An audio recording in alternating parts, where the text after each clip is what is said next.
Mateus capítulo 5.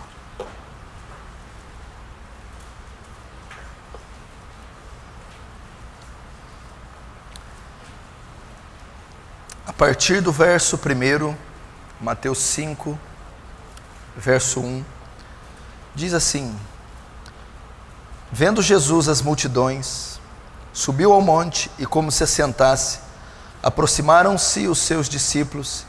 Ele passou a ensiná-los, dizendo: Bem-aventurados os humildes, ou pobres de espírito, porque deles é o reino dos céus. Até aí, feche os seus olhos, vamos orar mais uma vez. Senhor Jesus, muito obrigado, Senhor, pelo seu amor para conosco. Muito obrigado por não dar a nós tudo o que queremos, mas dar a nós somente o que necessitamos. Muito obrigado, Senhor, por não se apartar de nós, por sempre ser misericordioso, bondoso, benigno, por sempre ser paciente com as nossas incoerências, com os nossos altos e baixos, com as nossas insensatez. Obrigado, Senhor, por relevar tanto, Senhor, as nossas loucuras, por prover o pão diário, por livrar-nos, Senhor, do poder do mal. Obrigado, Senhor. Até aqui o Senhor tem nos ajudado. Pai, mas essa noite, mais essa, temos uma urgente necessidade de graça, gloriosa e abundante, sendo derramada e abundando sobre nós. Graça, Senhor, real, viva, verdadeira. Estaria o Senhor presente nesses púlpitos? Estaria o Senhor vivo, atuante nesses cultos? Estaria hoje o Senhor conosco, manifestando a sua presença gloriosa? Eu peço a sua misericórdia, Senhor. Apelo para ela e para a sua graça, para que hoje tenhamos uma demonstração de graça e do poder do Espírito Santo, por causa da incondicionalidade do seu amor. Cada pessoa que aqui entrou, Senhor, sinta os efeitos dessa graça, que o Senhor penetre, alcance das almas mais distintas que estão aqui, Senhor. Que o seu nome seja exaltado, que o seu reino avance, que o Senhor receba glória para si, em nome de Jesus. Amém. Mateus capítulo 5. Todos sabem que nós estamos aqui fazendo a exposição do Sermão do Monte, ou das bem-aventuranças. Vamos ver se Deus permite nós fazermos a exposição de todo o Sermão do Monte, que compreende Mateus 5, 6 e 7. Eu estava falando com o pastor Danilo hoje, e eu também tive essa mesma conversa com o reverendo Leandro Lima, quando esteve aqui fazendo a exposição do Apocalipse. Ele fez uma pergunta para mim, e disse: onde vocês querem chegar? Qual é a meta de vocês? Qual é a sua meta? O defesa do Evangelho, a aliança do Calvário, a sua igreja? O que você pretende fazer? Porque muitas pessoas, eu quero plantar igrejas no Brasil inteiro, abrir uma franquia de igrejas, mandar missionários para o exterior, todos esses projetos que muitas igrejas têm. Eu respondi a ele: não, o meu sonho, o meu desejo para a Igreja Aliança do Calvário, como pastor, e eu acredito que esse desejo Deus plantou no meu coração, é apenas estabelecer uma igreja distinta na cidade de Franca. É apenas fazer com que a Igreja Aliança do Calvário e todos os membros dela sejam conhecidos na cidade de Franca pela piedade, pelo amor que eles têm a Deus, pela santidade que eles possuem. Semelhante a uma classe de cristãos do século XVIII, os puritanos. Onde eles passavam, as pessoas reconheciam eles. Era uma classe de cristão distinta. Sua vestimenta, a maneira com que conduziam o matrimônio, educavam os filhos, lidavam com o dinheiro.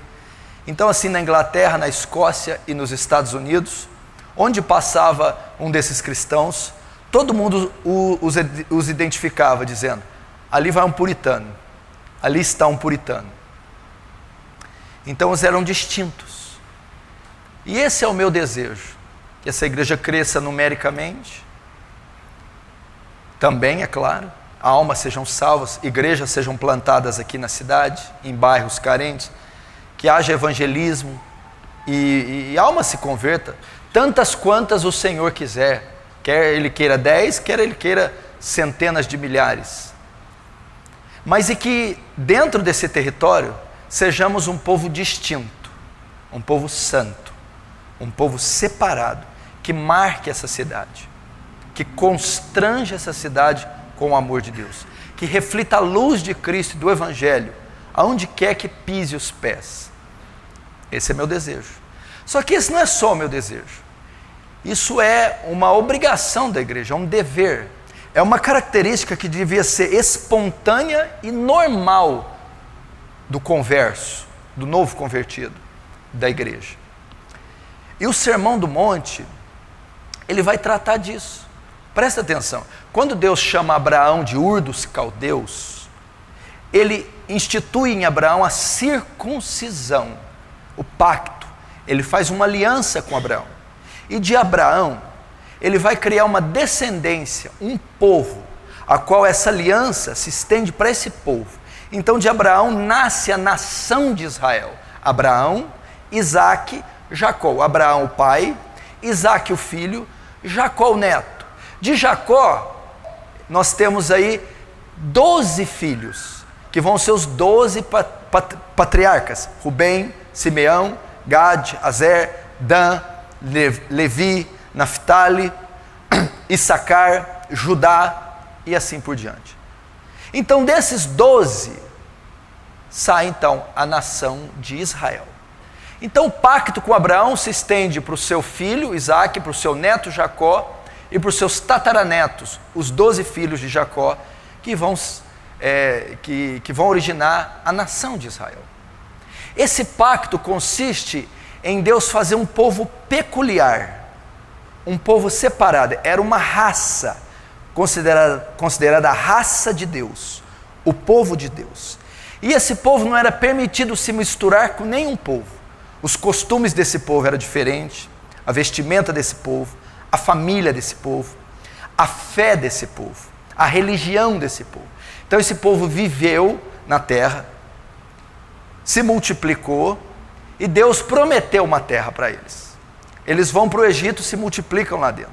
Moisés, 400 anos depois, tira-os do Egito e vão levar a terra que Deus prometeu. Mas a terra tinha o quê? Estrangeiros, heveus, cananeus, gigarzeus, jebuseus, filisteus.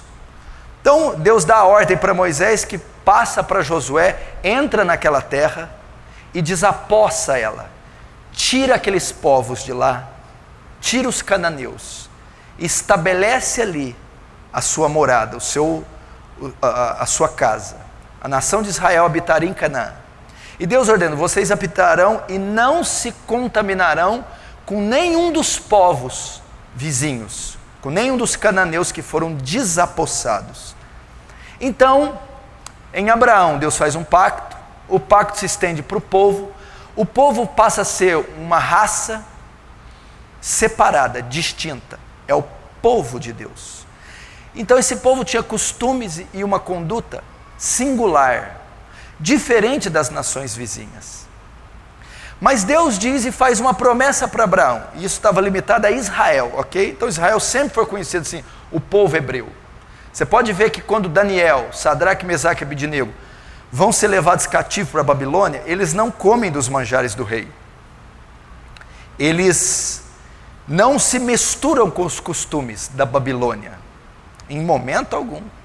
Sadraque, Mesaque e Abidnego não se ajoelha diante da estátua, idolatria, está proibido na lei de Moisés. Daniel não come dos manjares do rei, não se alimenta das iguarias, que era considerado impuro. Então você pode ver que em momento algum ele se contamina, são um povo distinto, eles têm uma lei, Moisés deu a lei a eles, então a aliança, ela consistia em obedecer aquela lei. O que aquela lei mostrava? Você pega todo o Pentateuco, você não entende muito, cerimônia, né? Cheio de leis cerimoniais, um sacrifício, um novilho, um cordeiro, um bode, um touro, uma rolinha, isso, e várias cerimônias, principalmente Levítico. A lei aponta para o caráter de Deus. Quando você lê Gênesis, Êxodo, Levítico, Número e Deuteronômio, porque toda aquela meticulosidade, todos aqueles detalhes das leis cerimoniais, mata o novilho, guarda o sábado, a festa da colheita, do Pentecostes, a mulher, se ela tiver em período de menstruação, ela deve ficar 7 dias fora do arraial para se purificar, todas as fezes devem ser enterradas, isso, aquilo, a mulher que engravida e ela concebe, é considerada impura, toda aquela lei de purificação. O que aqueles detalhes, aquela meticulosidade demonstra? A lei do Antigo Testamento aponta para o caráter de Deus. Aquilo ali mostra a justiça de Deus, a santidade e a perfeição de Deus. Ok?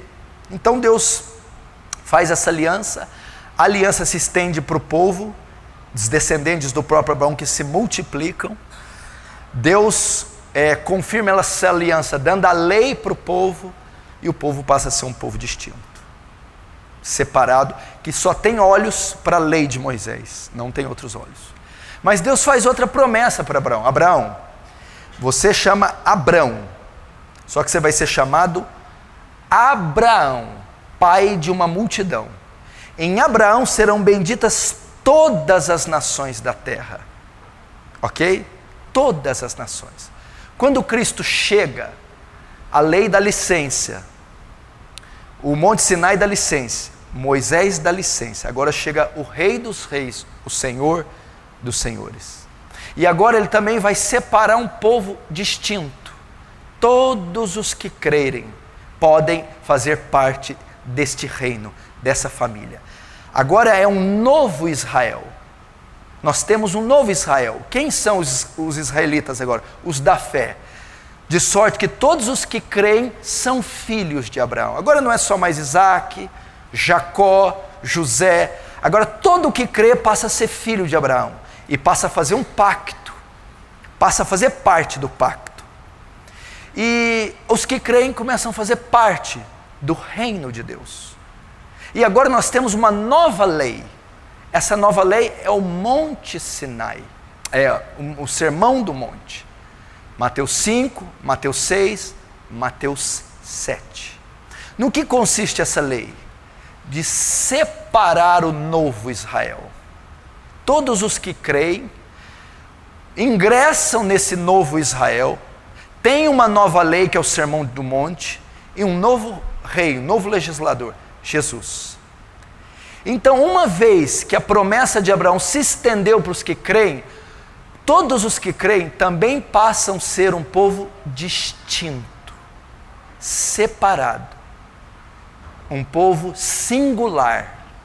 É isso que o Sermão do Monte traz, a separação da igreja, a singularidade da igreja. E o que o Sermão do Monte mostra? Ele aponta para Cristo, ele aponta para a perfeição de Cristo, ele aponta para o caráter de Cristo. Então é nisso que consiste o Sermão do Monte. É isso que trata de um povo separado, distinto. A semelhança de Israel, não nos contaminamos com esse mundo. A nossa circuncisão é feita pela fé. Quando cremos, temos o coração circuncidado. Quando cremos, fazemos um pacto com Ele. Quando cremos, recebemos uma lei, o Evangelho, o Monte Sinai. E esse pacto consiste no quê? Separação. Sermos um povo distinto, separado. Nossos costumes, nosso vocabulário, nosso casamento, nossa vestimenta, nossa conduta, como lidamos com o dinheiro. Isso que trata o Sermão do Monte. A separação do povo de Deus. A separação da igreja. A distinção, a singularidade do povo de Deus. É isso que trata Mateus 5, 6 e 7. Se você notar, a igreja moderna, contemporânea, ela tem muitas falhas e muitas características inerentes a ela. Mas uma das características mais predominantes da igreja moderna é a sua superficialidade. Por que você diz que somos superficiais, pastor? A igreja moderna, que é essa agora de 20, 30 anos para cá. A moderna mesmo é da década de 20 para cá, mas moderna, pega 30 anos para cá. Porque quando você compara o cristianismo de hoje, do século 21, com o cristianismo do século I, do século II, do século III, do século V, o século XVI, XVII, XVIII, século XVIII, XVII, você vê a discrepância, você vê a distância abissal que nós temos deles. E você vê que o que descreve, o que diferencia uma da outra, o cristianismo dos crentes de Atos, o cristianismo dos valdenses, dos morávios, dos albigenses, dos puritanos, é a nossa superficialidade. Nós, na verdade, somos um neocatolicismo. É isso que nós somos, o neocatolicismo. Somos litúrgicos, religiosos e domingueiros. Gostamos de amuletos, orações fortes, óleos, palavras de efeito, novenas. Mas não há uma mudança complexa em nós. Com exceção de cruzes e crucifixos e Marias e terços bizantinos, o pano de fundo do nosso alicerce é muito parecido com o catolicismo romano que está impregnado em nós. A superficialidade. E o que causa superficialidade numa igreja? Se você vê a igreja de Atos, pega a super igreja. Ela era super porque ela era a mais fraca, a mais pobre, a mais dependente de Cristo. Por isso que ela era super. A super igreja de Atos. Eles perseveravam na doutrina dos apóstolos, no didaquê dos apóstolos, no ensino dos apóstolos. A nossa superficialidade é dada ao exame que nós fazemos das Escrituras, o conhecimento que nós temos das Escrituras e o quanto levamos as Escrituras a sério. Essa é a diferença, isso que nos faz superficiais, porque somos rasos no conhecimento da Bíblia. E o conhecimento que possuímos, além de raso, nós não levamos de fato a sério. Se nós levássemos, você pega os puritanos, por que eles eram gigantes? O Dr. J. Packer diz que nós, comparando com os puritanos, nós somos anões, nós temos 2.000 metros de diâmetro, de largura, de extensão, mais 1 centímetro de profundidade. Os puritanos são como as sequoias da Califórnia, árvores que têm centenas de metros, já viu? Elas têm mais de 100 anos e elas têm, parece que 5 metros ou 8 metros de diâmetro. E nós somos aqueles pezinhos de morango, né? Perto dos puritanos. E por que os puritanos eram gigantes? Sabe por quê? Porque os puritanos faziam de tudo para aplicar cada conceito da Bíblia na sua prática diária de vida. Eles procuravam saber coisas absurdas, por exemplo, eu quero saber tudo o que a Bíblia diz a respeito de como usar os óleos. Então eles submetiam os óleos deles em tudo que a Bíblia falava. Tudo que a Bíblia fala sobre como usar as mãos, coisas assim, como usar o dinheiro. Então por isso tornaram-se gigantes. Então o nosso exame das Escrituras, o nosso conhecimento das Escrituras é raso. Se levássemos mais a sério, examinássemos com cuidado e praticássemos, deixaremos de ser superficiais. Agora, quando esse exame é transferido para o Sermão do Monte, aí se vê expressivamente a causa da nossa superficialidade. Por que somos superficiais? Porque nós não damos o devido valor que o Sermão do Monte possui. Se nós o examinássemos mais a fundo, se nós levássemos a sério o que diz no maior sermão já pregado em todos os tempos, por o maior pregador de todos os tempos, Jesus Cristo, deixaríamos de ser superficiais. Sequer se conhecemos, talvez alguns aqui não saibam uma citação do Sermão do Monte. 3 capítulos falam um versículo do Sermão do Monte. Talvez você nem saiba encontrar, eu nem sabia que o Sermão do Monte se chamava Sermão do Monte, e que era um sermão e que foi Jesus que falou. Então você está vendo por que da nossa superficialidade? Porque caímos em pecado, temos uma vida de oração sofrível, não crescemos em santificação, não somos bons evangelistas, não somos bons maridos, somos aqueles cristãos tortos, porque somos superficiais? Por causa, uma das coisas, pelo nosso descuido para com o Sermão do Monte. Que nessa série, Deus nos faça dar a devida atenção que Ele merece, que façamos um exame profundo, o que realmente Jesus quis dizer com essa nova constituição, a constituição do reino, com essa nova lei, com essa aliança para a igreja, de fazer de nós um povo distinto e separado. E que ao aprofundarmos no Sermão do Monte, deixemos de ser superficiais e passamos a ser uma igreja piedosa que marca essa cidade. Então a minha ideia ou a minha intenção quando eu comecei a exposição do Sermão do Monte foi fazer da Igreja Aliança do Calvário uma igreja distinta, separada. Você quer saber se você é um cristão genuíno? Leia o Sermão do Monte. Nisso consiste, ele vai autenticar a sua conversão. O Sermão do Monte não é um sermão que se pratica para ser salvo. Pratica-se porque já é salvo. O Sermão do Monte é simplesmente a conduta de um cristão genuíno. Não é a conduta que alguém precisa ter para ser um cristão. Ela é o padrão de vida. Ela é a lei do novo Israel. Ela é a lei que separa, que singulariza, que distingue o novo Israel, a igreja dos demais povos.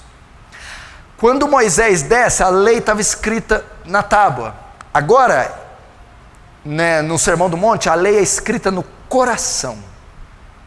Somos tábuas ambulantes, somos livros ambulantes, e temos a lei de Deus no nosso viver diário.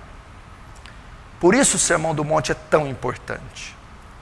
Se você avaliar a sua vida à luz do Sermão do Monte, pode acontecer duas coisas: ou você é aprovado, ou você é reprovado.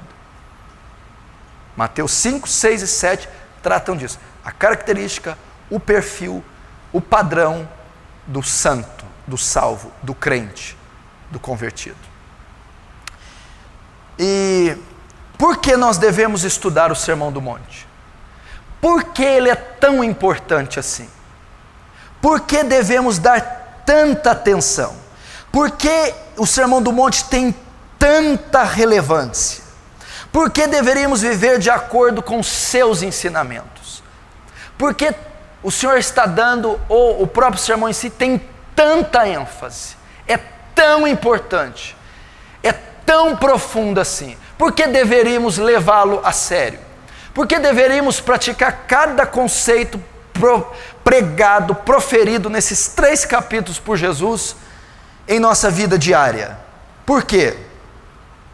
Porque ele ensina a nossa grande necessidade da obra salvadora de Cristo.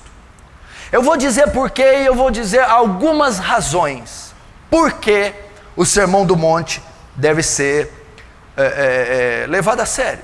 Uma delas é porque o Sermão do Monte demonstra a nossa grande necessidade da obra salvadora de Cristo. Porque ele mostra a grande necessidade que nós temos de regeneração. Porque o Sermão do Monte descreve a grande necessidade que nós temos de novo nascimento. Como assim, pastor? Ao ler o Sermão do Monte, você tem um choque.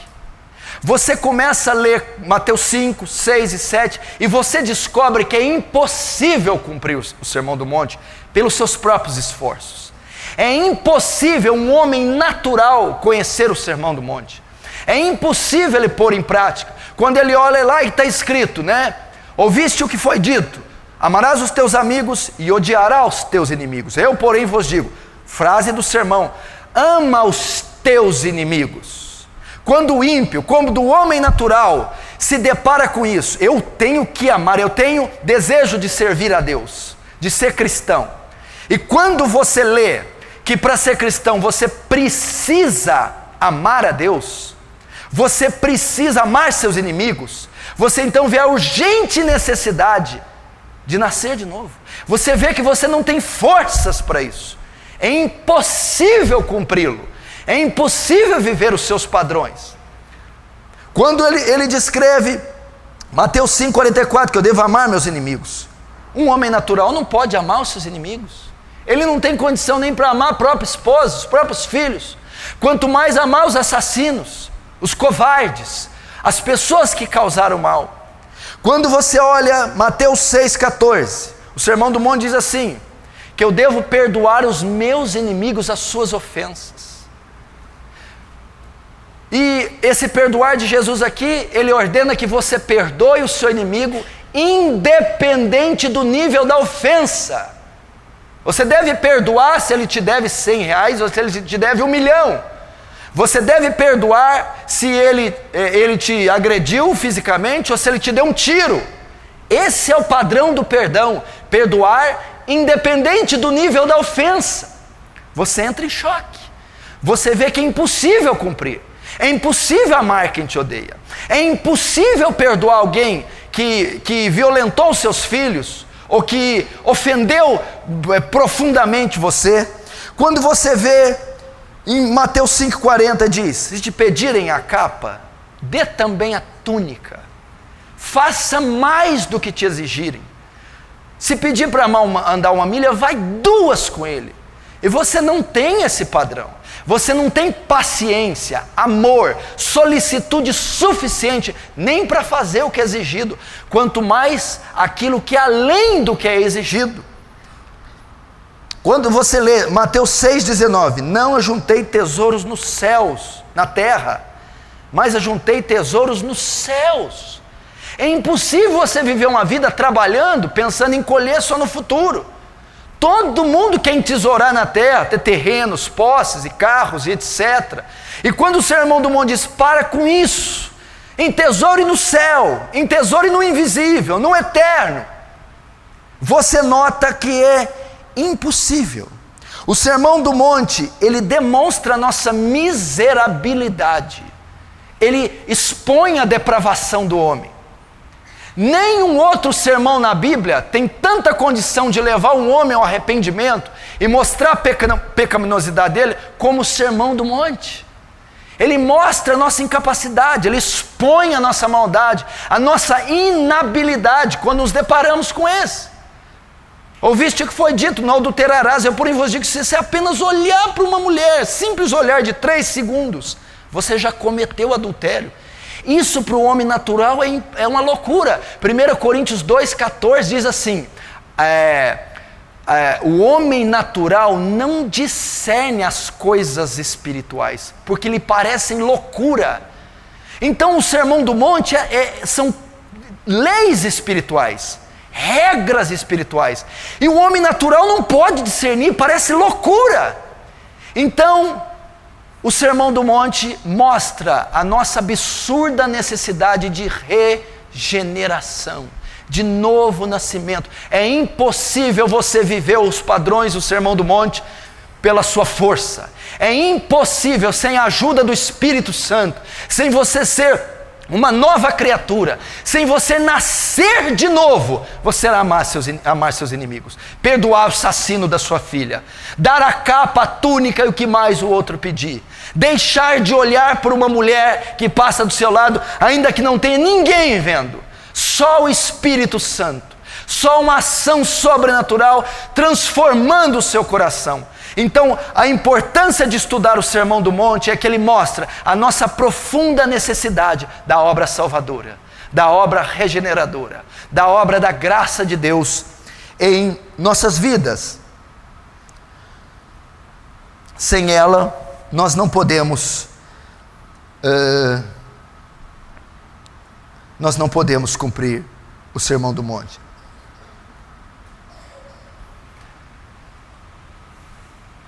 Você quer confrontar a sua vida e até ter um chamado ao arrependimento, estude o Sermão do Monte. Você quer algum texto evangelístico na Bíblia? Pastor, o que eu o que o Senhor me aconselha o que o Senhor me orienta a levar ou a instruir alguém a ler para que ele possa se converter? O Sermão do Monte. Que texto o Senhor aconselha eu levar para um ímpio? O Sermão do Monte. Porque quando ele vê o que Jesus deseja dele, e ele vê a incapacidade que ele tem de cumprir aquilo, ele vai ver a necessidade que ele tem de nascer de novo, de ser regenerado. Ele vai ver a necessidade que ele tem do Espírito Santo. A Bíblia diz, meu irmão, a Bíblia diz que todo aquele que se encolerizar com seu irmão é réu do juízo. A Bíblia diz que o assassinato no Antigo Testamento era punido com apedrejamento, era um pecado capital. Só que o Sermão do Monte mostra que se eu nutrir ódio dentro do meu coração por alguém, eu já o assassinei. Como eu vou conseguir controlar o ódio pelas pessoas pela minha força e deixar de ser um assassino?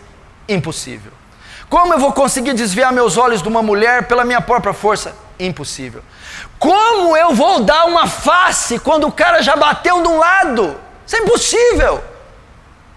Só com um novo coração, só arrependendo-se, só com o poder do Espírito Santo, só sendo salvo, nascendo de novo. Então a importância de estudar o sermão é ver a nossa miserabilidade, a nossa incapacidade de cumprir as obras de Deus, a nossa necessidade de regeneração da obra salvadora de Cristo em nós. Segunda razão, por que é importante estudar o Sermão do Monte? Porque o Sermão do Monte vai avaliar a genuinidade da nossa fé. O Sermão do Monte vai avaliar a genuinidade do nosso cristianismo. O Sermão do Monte vai avaliar a genuinidade da nossa conversão. José, você quer saber se você é convertido de verdade? Você quer saber se a sua fé é genuína? Você quer saber se o seu cristianismo é genuíno? Coloque esse espelho na tua casa e olhe para ele todo dia antes de dormir. Mateus 5, 6 e 7. O que ele refletir mostrará se você é salvo ou não. Por que é importante estudar o Sermão do Monte? Porque ele vai autenticar. Ele vai avaliar se eu sou salvo ou não. Se a minha conversão é verdadeira ou não. Se a minha fé é genuína ou não. Por quê? Porque o Sermão do Monte, ele descreve a conduta do salvo. O Sermão do Monte descreve a postura do salvo. O Sermão do Monte descreve o padrão de um salvo. Se eu olho para o Sermão do Monte e vejo que eu não estou andando de acordo com o que ele está ensinando, a minha fé não é genuína, a minha conversão não é verdadeira e eu não estou salvo. Eles não são princípios para nós seguirmos e sermos aceitos diante de Deus. São princípios que, porque já somos aceitos diante de Deus, andamos. Entendeu? Estuda Mateus 5, estuda Mateus 6, estuda Mateus 7. Se cada princípio que Jesus estiver ensinando estiver de acordo com a sua vida, sua fé é genuína, sua fé é verdadeira, a sua salvação é real e a sua conversão é genuína. Se cada princípio que está escrito ali não condiz com o seu estilo de vida, você está reprovado. Vamos para o sal. Abre Mateus 5 aí, se está aberto. Olha o Mateus 5.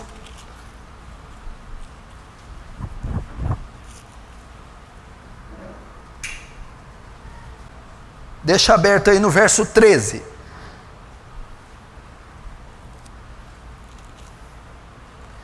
Diz assim: vós sois o sal da terra. Ora, se o sal vier ser insípido, como lhe restará o sabor? Para nada mais presta, senão para ser lançado fora e ser pisado pelos homens. Ok? Presta atenção aqui. Como que vamos testar a genuinidade do sal. Está dizendo que nós somos o sal. Aí ele compara, se o sal não tiver as propriedades características do sal, ele não é sal, ele não salga, ele não impede de corromper o alimento, porque o sal, quando você põe no bacalhau, ele impede de apodrecer, ele tem um poder conservante, e ele também salga, dá sabor. Agora, se este sal não tiver os componentes ideais do sal, ele nem impede de apodrecer e nem dá sabor. Esse sal não presta. Quais são os componentes do sal? Aí você vai estudar o sulfato disso, cloreto de sódio, isso, aí dá sal. Nós somos o sal, ok? Como nós sabemos a genuinidade do nosso sal, deste sal que somos nós? Como sabemos que esse sal de fato é um sal verdadeiro? Ele precisa ter as características do sal. Quais são as características do sal? Bem-aventurados os mansos, porque herdarão a terra. Bem-aventurados os puros de coração, porque verão a Deus. Bem-aventurados os pobres de espírito, porque deles é o reino de Deus. Bem-aventurados os misericordiosos, porque alcançarão misericórdia. Você quer saber se você é crente verdadeiro? Sal. Você precisa das propriedades do sal. Quais são as propriedades do sal? Cloreto, sulfato. Quais são as propriedades de um salvo? Ele é misericordioso. Quais são as propriedades de um justo? Ele é pacificador. Quais são as propriedades de um cristão verdadeiro? Ele é limpo de coração. Quais são as características de uma conversão genuína? Ele tem fome e sede de justiça. Ele é manso. Ele é pobre de espírito, ele é perseguido por causa do reino. É isso. O sermão do monte autêntico. Eu sou sal, pastor. Dá sabor? Não. Impede de corrupção? Não. Então você não serve, você serve para ser pisado pelos homens. Você não é sal. Ele está falando isso do sal. É crente? Sou. É manso de coração? Não. É pobre de espírito? Não. É misericordioso? Não. É pacificador? Não. Sofre perseguição pela justiça? Não. Tem fome e sede de justiça? Não. Então não é sal, então não é crente. Entendeu?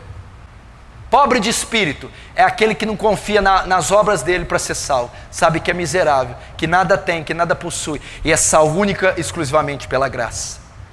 Misericordioso é aquele que se compadece da necessidade alheia, que pode punir, mas não pune ninguém. Perdoa, porque foi perdoado de um mal maior. Fome e sede de justiça, fome por santidade, fome pelo Espírito Santo, fome pelo poder de Deus, fome por pureza, fome pela palavra, fome pelo jejum. Vai ser farto. Puro de coração, é limpo de coração, se desvia do mal, luta por santidade, foge do mundo, luta contra a carne, mortifica a carne. Esses verão a Deus. Olha o sal verdadeiro. Olha o crente aí. É perseguido pela justiça? Quem te persegue não é porque não paga, não é porque mexe com a mulher do outro, não é porque xinga, porque briga. Te persegue porque você é santo, honesto, paga a conta em dia, é obediente, justo, íntegro. E por causa disso, Satanás se alvoroça contra você. Olha o sal aí. Olha o sal aí. Autentica a nossa fé. Autentica a nossa fé.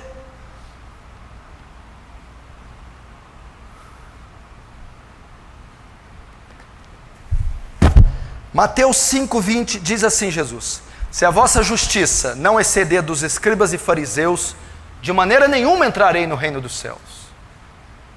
Como é que é? Se a vossa justiça, se o vosso padrão de conduta não exceder, não for acima dos fariseus e dos escribas, vocês não são salvos, vocês não são sal.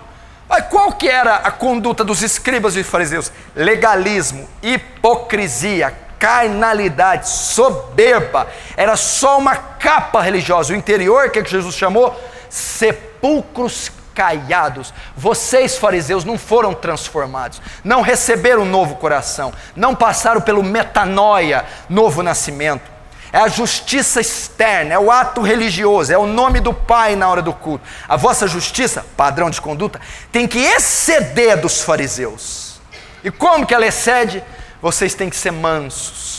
Vocês têm que ser todo aquele que ouve as minhas palavras e as pratica. Assemelhá-lo-ei um homem prudente. Eu ouço a palavra e pratico a palavra. Olha, a minha justiça excedendo a dos fariseus. Eu tenho fome e sede de justiça, só excedendo os fariseus. Eu não olho para uma mulher, olha a justiça excedendo a dos fariseus. O adultério começa no coração, por isso eu guardo os meus olhos da cobiça e guardo o meu coração dos escândalos. Ela autentica a sua fé.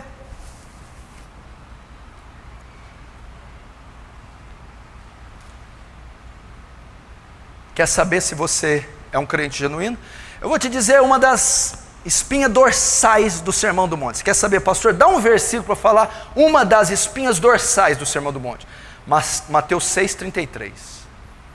Mas buscar em primeiro lugar o reino de Deus e a sua justiça, e todas as demais coisas vos serão acrescentadas. A maior marca do salvo é que a vontade de Deus está em primeiro lugar na vida dele.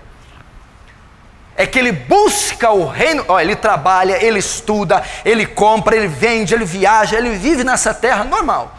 Mas a prioridade na vida dele é a vontade de Deus, é o reino.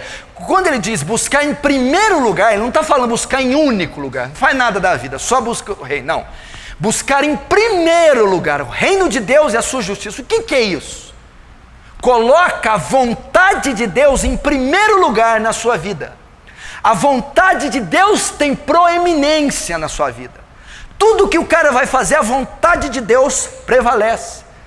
Chega em casa, a mulher está brava, ele vai brigar. Não, ele fica quieto, porque é a vontade de Deus, eu não vou arrumar. Não contendeis por motivo algum. Então a contenda não pode sair de mim. Isso é pôr o reino de Deus em prioridade. Ele tem um dinheiro, tem um lucro, está ali, mas ele não ofertou. Não, eu preciso cumprir com a minha obrigação. O reino em primeiro lugar. Ele está lá com a crise com a mulher está com um problema íntimo com ele, aí ele é sediado e ele é tentado para trair. Ele, não adulterarás. O reino em primeiro lugar, não vou fazer isso com a minha esposa. É assim. O reino passa a ser prioridade. Ele está cansado, chega em casa, não orou, não leu a Bíblia, tem um jogo de futebol. Ele sabe que ele vai dormir na metade e vai para a cama. Ele diz assim, eu até estou com vontade, mas a oração e a leitura é buscar em primeiro o reino. Então eu tenho que dar prioridade na leitura e na oração, e não na televisão. Você é buscar em primeiro o reino. Você está entendendo?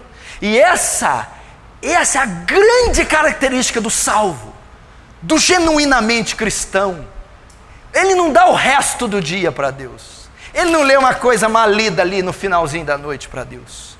Ele não fica o dia inteirinho pecando na carne, no palavrão, no xingamento, e de noite ou no culto, ai glória, não. Ele está num carro, o reino é prioridade. Ele está no banco, o reino é prioridade. Ele está ali, aí a gerente, olha, se você pôr mais um 0 aqui, a gente aprova. Não, o reino é prioridade, eu não posso fazer isso, minha senhora. O reino, isso é o reino. Coloca a vontade de Deus em primeiro lugar em tudo que você faz. Isso é buscar em primeiro lugar o reino. Entendeu? O Sermão do Monte serve para testar, avaliar a genuinidade da nossa fé. Quer saber as características do sal? Leia as bem-aventuranças. Mateus 3,8 diz, produzi frutos dignos de arrependimento. O que é isso? Produzir frutos. A prática do Sermão do Monte demonstra que de fato você se arrependeu. Produzir frutos que demonstrem que você se arrependeu. É isso que o João Batista está dando. Produzir frutos que autentiquem a sua conversão. Produzir frutos que demonstrem que a sua salvação foi verdadeira. Que frutos são esses? Cumpris o que está escrito no Sermão do Monte, assim demonstreis que de fato sois salvos.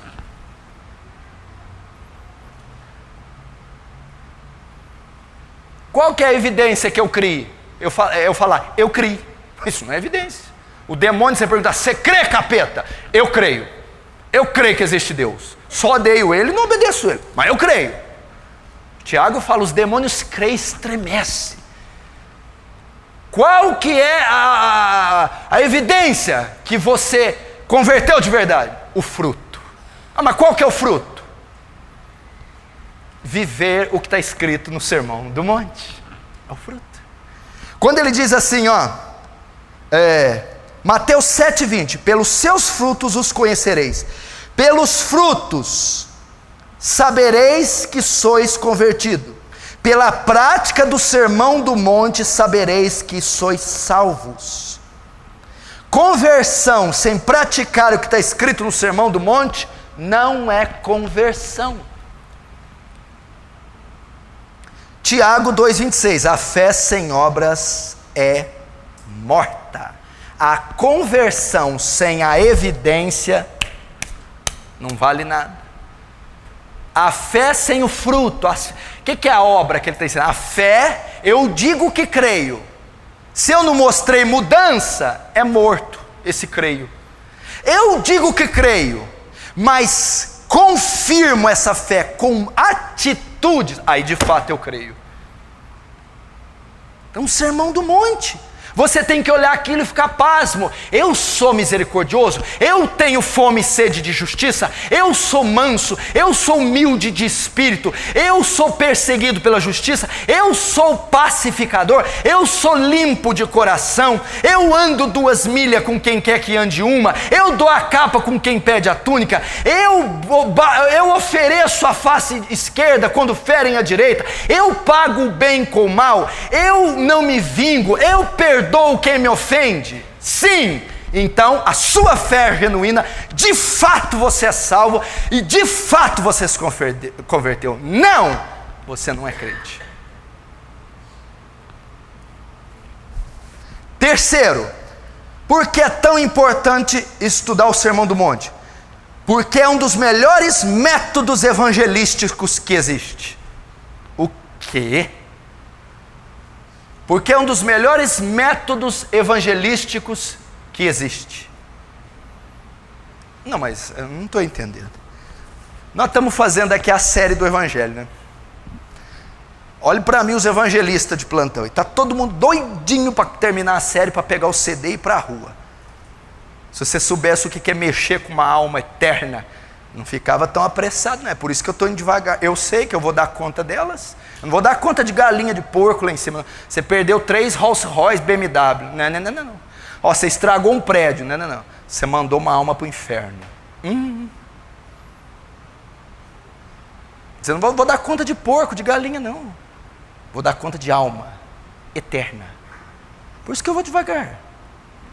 E está todo mundo esperando terminar a exposição do Evangelho para saber como é que é a prática, como é que aborda uma alma. Melhor método de evangelístico. O quê? Você. Mas como é que eu evangelizo? Viva. Cumpra o direito da Constituição. Vai e vem. O direito de ir e vir. Pastor, mas eu não entendi ainda. O melhor método de evangelismo, o seu testemunho. Eu vou te falar porque que ninguém vem na igreja que você evangeliza. Anota aí, dorme com esse barulho. Não desminta com a vida o que você pronuncia com a boca. As pessoas estão mais interessadas no que você é do que no que você fala. Sabe por que pai, mãe, irmão não vêm na igreja? Porque vê em você o mau testemunho contradizendo o que você prega. Aí, meu amigo, não tem jeito. É o testemunho.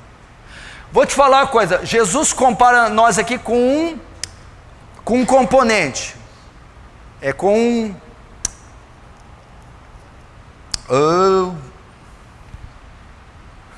o sal. Não, mas o nome não é componente. Um elemento. Qual elemento? Jesus compara nós. Aí a gente corta essa parte, aí ninguém vê que eu errei, né, na câmera. Jesus nos compara aqui com um elemento. Qual elemento? Sal. Fala para mim. O sal, ele não recebe sabor. Ele dá sabor. Você nunca viu um sal ficar doce. Impossível. Se o sal entrar na água, o sal fica insípido ou a água fica salgada? A água fica salgada. Se o sal misturar com açúcar, qual sabor tem proeminência? O sal. Você não vai ver sal doce. Sal amargo. Você não vê.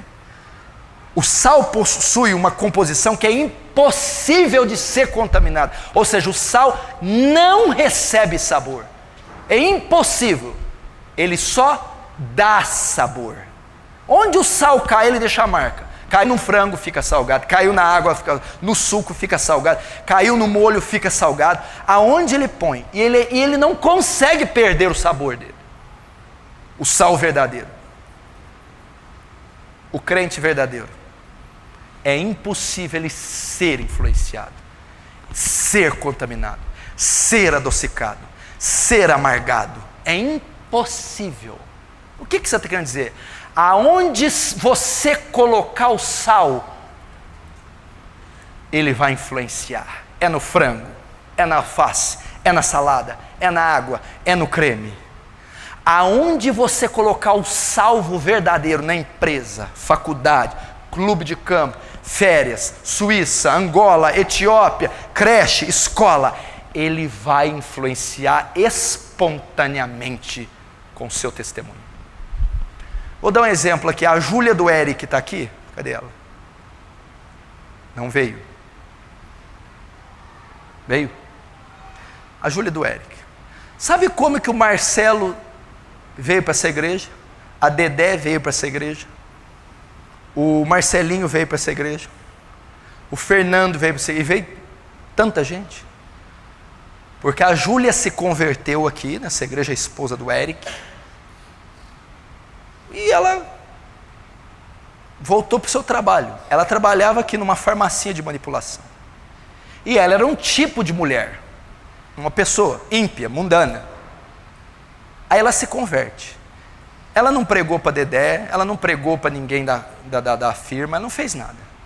Mas a mudança dela foi tão profunda, tão radical, que ela influenciou a Dedé de tal ponto, que a Dedé quis conhecer o que estava acontecendo com ela, aonde ela estava congregando, o que aconteceu, e ela disse, foi isso, isso, isso.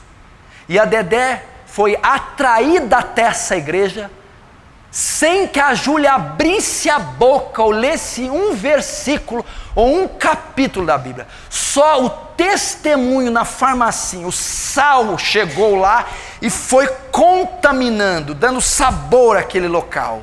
O testemunho trouxe a Dedé, o Marcelo, o Marcelinho, a Gabriela, o Vinícius, o Fernando e toda a família junto. Testemunho. Aí você me pergunta, mulheres casadas que têm marido ímpio, por que que o marido não vem na igreja? Porque ele não vê as bem-aventuranças em você. Não adianta orar, fazer campanha, não adianta amarrar a cueca dele atrás da porta, não adianta chamar o preto velho, não adianta. Sabe por quê? Porque quando ele lê isso aqui, ó, ele olha para você, para ver se essas palavras estão escritas no seu braço, na sua boca, nos seus passos, nos seus decotes. E quando ele vê que essa lei está escrita em você, ele vai se dobrar. É isso. 1 Pedro diz, mulheres, ainda que tem marido ímpio, não larga dele não. E vai ganhar ele sem abrir a boca, só com o vosso testemunho. Mas como ele não vê testemunho, ele não é ganho. Como esse sal que está ali não influencia, ele não é ganho. Quando não há bem-aventurança, ela paga o mal com o bem. Ela é mansa, ela é humilde de espírito, ela é limpa de coração, ela é misericordiosa, tolerante. O marido quebra as duas rótulas, vem engatinhando para a igreja. Vem pedir misericórdia. O Sermão do Monte mostra isso. Você quer que evangelizar no trabalho? Seja misericordioso. Seja manso de coração. Tenha fome e sede de justiça. Seja pacificador. Você vai. Seja perseguidor. Como é que eu vou ser perseguido e vou ganhar gente? Porque as pessoas vão ver a sua postura ao ser perseguido e elas vão ficar impactadas. Quando vê que você está sendo perseguido, mas ora pela pessoa, não fala mal dela, não paga com mal. Aquelas pessoas que estão acompanhando você ficarão impactadas e se converterão. É o seu testemunho. Assim foi na igreja primitiva. Eu vou te dizer, Tertuliano falou isso aqui, um dos primeiros pais da igreja, no século II da era cristã, depois de Cristo. O sangue dos mártires é semente da igreja. Tertuliano falou isso. Como assim? Vocês matam um mártir, quando o sangue dele cai na terra, nasce mais 50. Vocês matam 30, quando o sangue deles cai, Deus levanta mais 200. Então o sangue, ou seja, a igreja quando foi perseguida nos primeiros séculos, ela multiplicou. Como que ela multiplicou? Na época de Nero, que começou a grande perseguição, no ano 90 depois de Cristo, o que acontecia? Nero enchia aquele coliseu e metia crente lá no meio da arena, soltava os leões e mastigava aqueles crentes. Colocava um monte de cruzes, estacas e crucificava crentes. Colocava piche, cera e metia fogo. E à noite ficava aquele espetáculo de carne humana sendo queimada e aquela luz das brasas, das chamas. Teve um imperador, até no século III, começou a falar, vamos parar de matar crente. Quando mais a gente mata, mais ele se multiplica. Quando mais a gente tortura, mais o cristianismo cresce. Nós estamos tentando sufocar, ele está crescendo. Por quê? Porque muitas vezes, quando Nero soltava os leões, aqueles crentes começavam no meio do coliseu a cantar hinos. Glória, glória, aleluia. Glória, glória, aleluia. A multidão toda sanguinária, embasbacada. Alguns leões que estavam dias famintos, às vezes, não conseguiam comê-los. Tinha que recolher os leões e levá-los.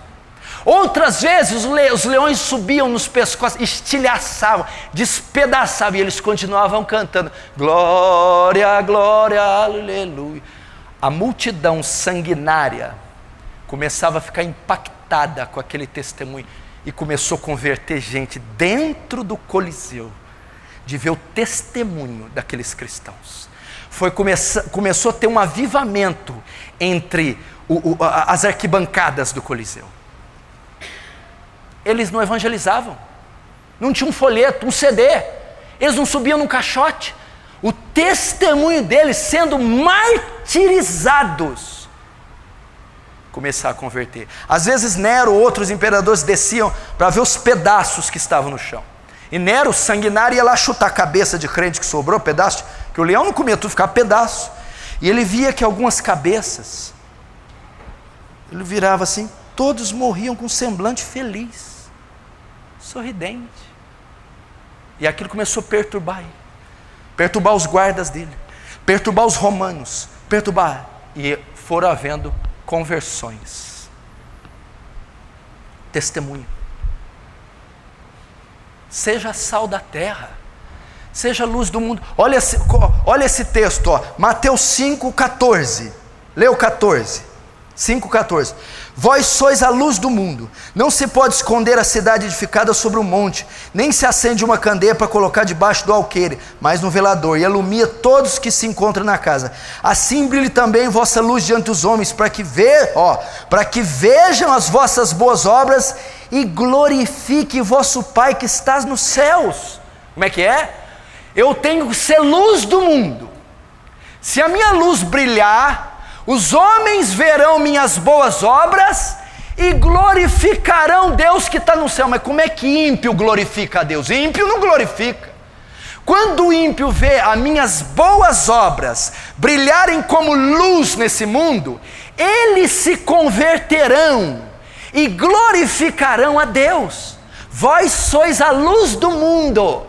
Uma luz não se coloca debaixo de uma mesa, mas se coloca na lamparina. Ele está querendo dizer assim, crente não é omisso, introspectivo, infrutífero. Crente dá obras, dá frutos, e quando os homens vêem os frutos, eles se convertem e glorificam o Deus que está no céu.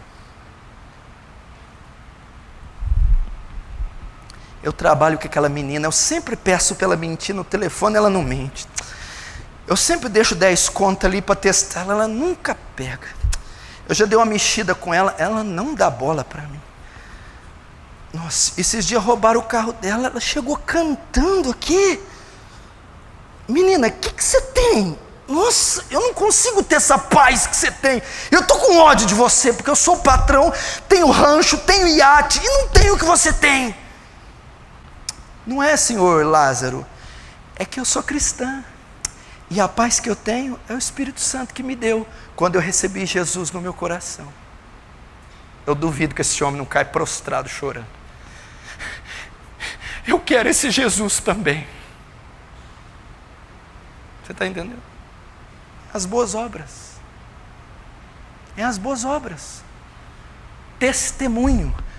O sermão de monte. Quer evangelizar? Simples. Seja misericordioso. Ame a justiça. Sofra perseguição. Pague o mal com o bem. Seja puro de coração. Seja pobre de espírito. E as pessoas vão se converter naturalmente. Lembra de Paulo? Gálatas 2:24. E glorificavam a Deus a respeito de mim. Como que Paulo começou a ganhar as almas? Vocês se lembram? Saulo de Tarso. A Bíblia diz, respirava ameaças de morte contra os cristãos. No original grego, Saulo bufava como uma fera selvagem. Saulo era assassino. Converteu em Damasco. Quando as pessoas veem ele pregando, o quê? O assassino agora está pregando? Converteram de ver o testemunho. E Paulo vai dizer em Gálatas 1:24, e glorificavam a Deus a respeito de mim. E Atos 9 inteiro diz, muitos creram no Senhor, pelo testemunho de Saulo.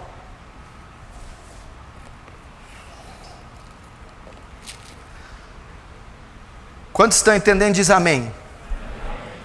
Está vendo que é fácil? Não falei nenhuma coisa estratosférica aqui. Falei apenas de um coração que é mudado, a conduta muda junto. Olha o que diz em 1 Pedro 3,15. Estais sempre preparados para responder com mansidão e temor a qualquer que vos pedir a razão da esperança que há em vós.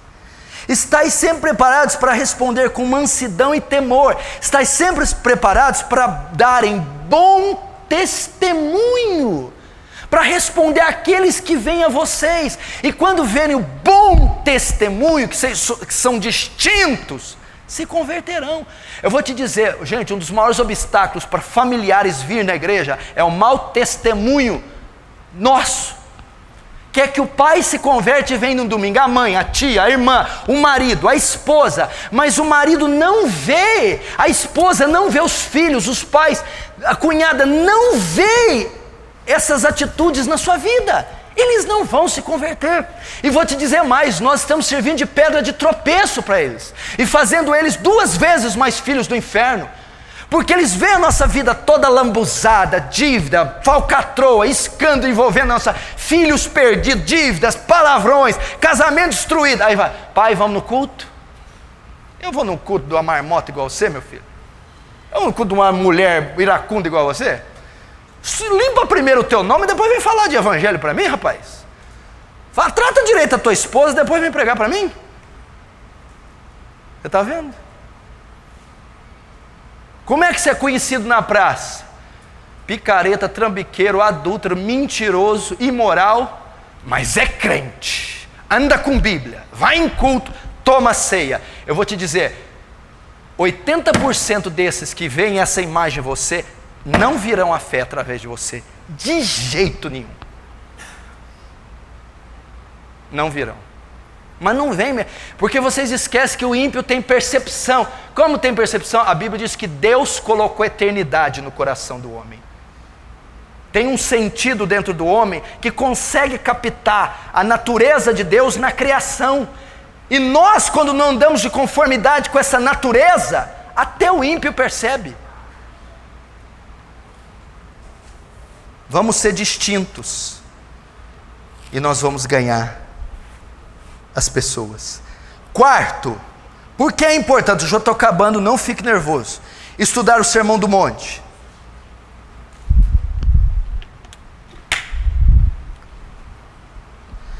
Porque o Sermão do Monte ensina o verdadeiro caminho para a felicidade. Quer ser feliz? Estude o Sermão do Monte. Por que é importante estudar o Sermão do Monte? Porque ele ensina o verdadeiro caminho para a felicidade. Quando ele diz, bem-aventurados os mansos, bem-aventurados os humildes, bem-aventurados os misericordiosos, a palavra bem-aventurado significa ditoso, feliz, satisfeito, mais do que feliz, pleno. Meu irmão, presta atenção, o mundo ensina uma falsa felicidade. A felicidade na matéria, a felicidade nos bens. O mundo ensina que um homem pobre, para ser feliz, tem que ser rico. O mundo ensina que um homem que anda a pé, para ser feliz, tem que ter um carro. O mundo ensina que um homem doente, para ser feliz, tem que ter saúde. O mundo ensina que um homem solteiro, para ser feliz, tem que ter uma esposa. O mundo ensina que um homem casado, para ser feliz, tem que orar para a mulher morrer. Não é isso. Está equivocado. Não é não, irmã. O mundo ensina isso. Não ensina. O mundo ensina, presta atenção, que a felicidade está no egoísmo. A Bíblia manda repartir. O mundo ensina que a felicidade está no materialismo. Meu irmão, se fosse assim, todos que têm carro seriam felizes. Não são. Se fosse assim, todos os ricos seriam felizes. Não são. Se fosse assim, todos os casados seriam felizes. Não são. Se fossem assim, meu irmão, todas as pessoas que gozam de saúde seriam felizes. Elas não são. Jesus diz que a vida de um homem não consiste nos bens que ele tem. Lucas 12:15. A felicidade de um homem não consiste nos bens que ele tem. Você deve conhecer pessoas que têm casinha de pau a pique e um pé de chuchu no fundo com couve e cebolinha e vivem felizes fazendo um ensopado de frango no domingo, lendo a Bíblia com folha amarela da década de 40. Felizes. Ela não consiste, meu irmão. A verdadeira felicidade está no coração do homem. Jesus, bem-aventurado são os que choram, não são os que riem e se esbaldam em banquetes, são os que choram, que têm um coração contrito, quebrantado. Esse de fato é que são felizes, porque eles estão chorando, porque o amor de Deus está no coração deles, eles se quebrantam de ver o estado das coisas.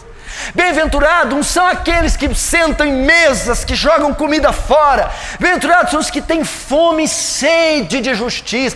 Felizes é os que amam as coisas do alto. A verdadeira felicidade está em ter fome de Deus e não fome da terra.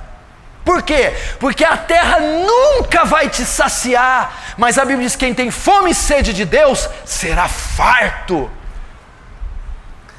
Bem-aventurado, meu irmão, os pacificadores, os que promovem a paz, a reconciliação mediante o Evangelho, porque eles serão chamados filhos de Deus.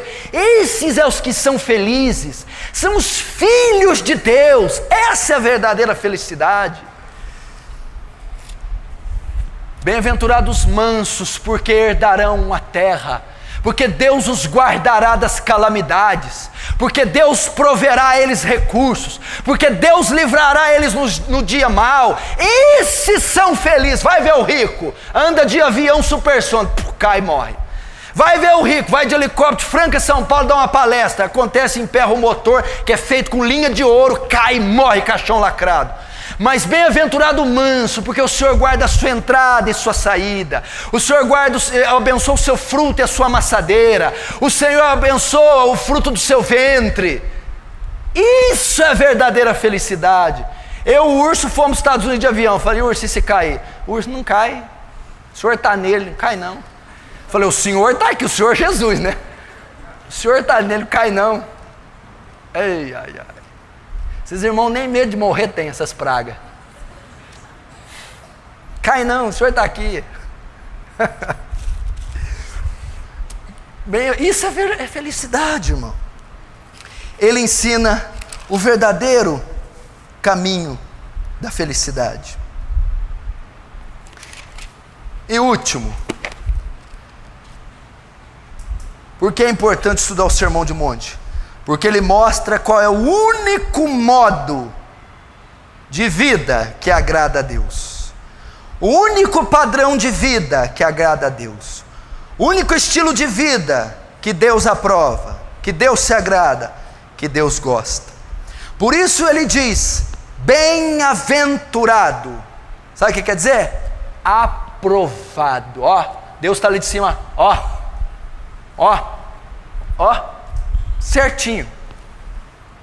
Bem-aventurado. Você é puro de coração, ó.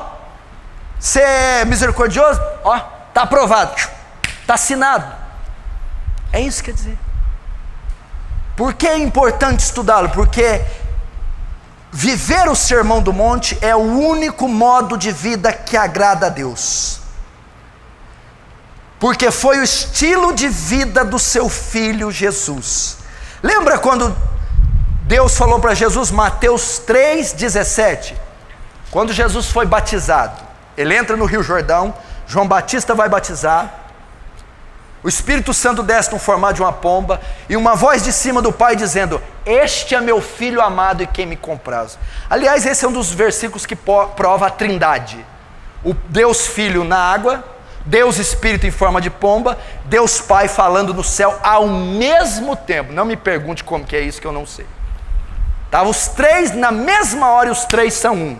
Deus o Pai é o Deus o Filho, Deus Espírito é Deus o Pai e Deus o Filho, e Deus Pai é Deus o Pai e Deus o Filho e o Espírito.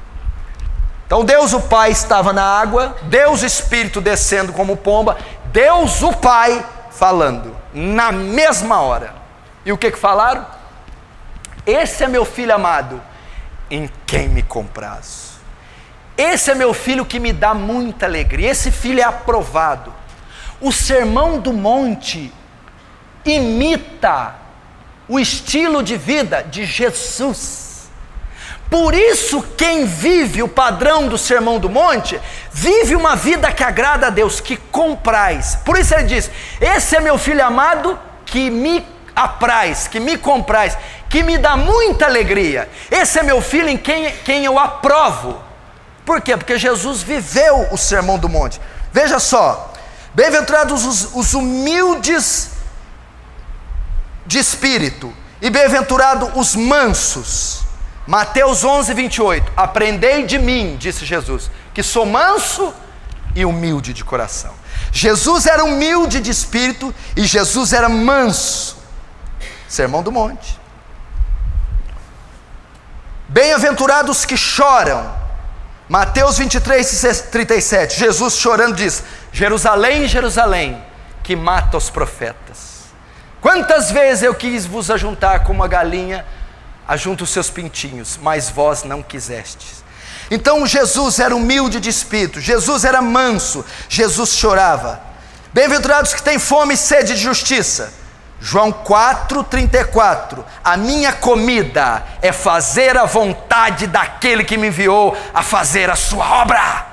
Jesus tinha fome de justiça, fome de fazer a vontade de Deus, fome de pregar o evangelho. Jesus era um bem-aventurado, Jesus era manso de coração, Jesus era humilde de espírito. Aprendei de mim que sou manso e humilde de coração. O Sermão do Monte reflete o caráter de Jesus. Bem-aventurados os misericordiosos. Lucas 6:36. Sede, pois, misericordiosos, como também vosso Pai é misericordioso. Jesus era misericordioso. João capítulo 8. Ninguém te apedrejou, mulher? Eu também não te apedrejo. Vai, não peques mais. Misericórdia. Bem-aventurados limpos de coração. Hebreus 4:15, em tudo foi tentado, segundo nossa semelhança, porém sem pecado. Jesus era limpo de coração. Bem-aventurados pacificadores.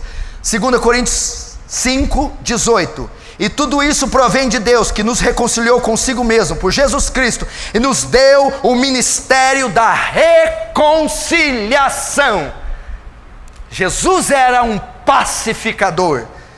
Bem-aventurados sois vós quando perseguindo, injuriarem, mentindo e dizer todo mal contra vós.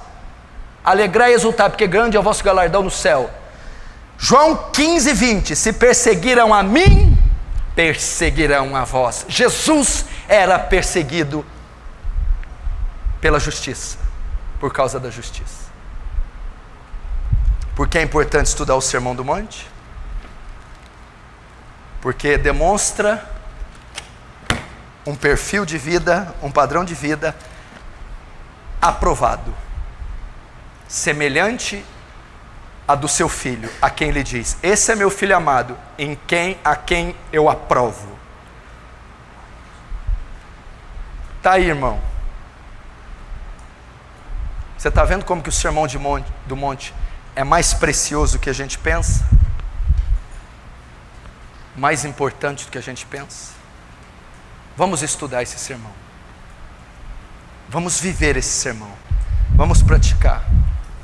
E faltou um aqui que eu não falei. É o caminho da bênção.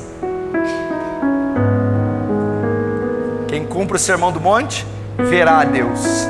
Quem cumpre o Sermão do Monte, receberá a misericórdia. Quem cumpre o Sermão do Monte, será chamado Filho de Deus. Quem cumpre o Sermão do Monte, será satisfeito. Quem cumpre o Sermão do Monte, herdará a terra. Quem cumpre o Sermão do Monte, receberá o reino. Quem cumpre o Sermão do Monte, terá um galardão junto ao Pai. É o caminho da bênção. Quer ser abençoado? Quer ter uma vida santa? Quando fala bem-aventurados, bem-aventurados que têm fome e sede de justiça, fome de pureza, fome de justiça, fome do poder, Deus diz, serão fartos. Alcançará o clímax, a plenitude, receberá poder, receberá unção, conseguirá níveis extraordinários de santidade, subjugará a carne, vencerá o pecado, será farto, será transbordante, herdará o reino. Deus vai dizer: vai e conquiste, vai e pregue, vai arrebate almas do inferno. Verão a Deus, contemplará a face de Deus, terá experiências com Deus, verá a glória dele estampada na face de Jesus, subirá de nível espiritual, ele o convidará para conhecer a sua intimidade, receberá a misericórdia no dia mau, o dia que a espada estiver na sua garganta, o dia que o inimigo estiver à espreita, o dia que o vale da sombra da morte alcançar você, Deus o livrará por sua misericórdia.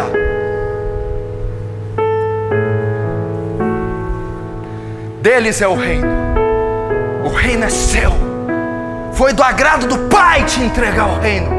Não temas, ó pequeno rebanho, a aliança com Abraão chegou até você, a aliança com Abraão estendeu-se a você, tu és circuncidado, tu entrou para o aprisco do pastor e bispo da tua alma, o reino é seu, você é súdito do reino, você agora é o fiel súdito desse reino, você está dentro.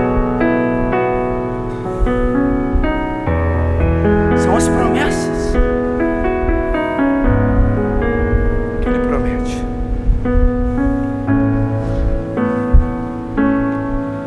Serão chamados filhos de Deus. Vocês são filhos, herdeiros e co-herdeiros com Cristo. Todo filho tem um direito, tem uma herança. Você tem uma herança incorruptível, imarcessível, que não pode murchar, junto aos céus. Quer ser abençoado? Pratica o Sermão do Monte. Quanta bênção, meu irmão. Leonardo Ravenhill diz: ah, Deus, não me deixa chegar diante do seu trono paupérrimo e o Senhor me dizer: olha, tinha tanta riqueza para você e você chega aqui pobre desse jeito.